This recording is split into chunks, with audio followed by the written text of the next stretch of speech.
పెట్టుకోవాల్సినవి ఇవే. తర్వాత మన స్కిన్ కేర్ కానీ, ఫేస్ వాష్ కానీ, సోప్స్ ఇవన్నీ పెట్టుకోండి. క్లిప్స్, రబ్బర్ బ్యాండ్స్ ఇవన్నీ పెట్టుకుంటే మనకి అస్తమానం తిరగకుండా ఉంటాం కదా. సో హెయిర్ అలా పడుతుంటే మనకి కూడా చాలా చిరాగ్గా ఉంటుంది కాబట్టి ఇలాంటివన్నీ కూడా కొంచెం క్యారీ చేసుకోండి. మోస్ట్లీ అన్నీ కవర్ చేశానని అనుకుంటున్నాను. నేనైతే ఇవే తీసుకెళ్ళాను. సో ఏదైనా మర్చిపోతే నాకు కామెంట్ సెక్షన్లో షేర్ చేసుకోండి. మీ కామెంట్ చూసి ఇంకా చాలామంది కూడా అవును ఇది మర్చిపోయాము, ఇది కూడా ఇంక్లూడ్ చేసుకోవాలి కదా అని తెలుస్తుంది కదా. సో కామెంట్ సెక్షన్లో షేర్ చేసుకోండి. ఇంకా మన ఛానల్లో ప్రెగ్నెన్సీ రిలేటెడ్ వీడియోస్ చాలానే ఉన్నాయండి.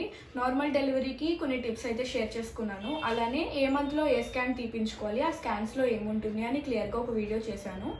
అలానే మన ఛానల్లో డెలివరీ తర్వాత ఎపిసోటమీ స్టిచెస్ పడతాయి కదండి, నార్మల్ డెలివరీలు కూడా స్టిచెస్ పడతాయి కదా, దాన్ని ఎలా హీల్ చేసుకోవాలి అని చెప్పి ఒక వీడియో చేశాను. 6 months ప్లస్ తర్వాత సాలిడ్ ఫుడ్ స్టార్ట్ చేస్తాం కదా బేబీస్కి. Apple puree, banana puree, oats puree ఇవన్నీ మన ఛానల్లో ఉంటాయండి.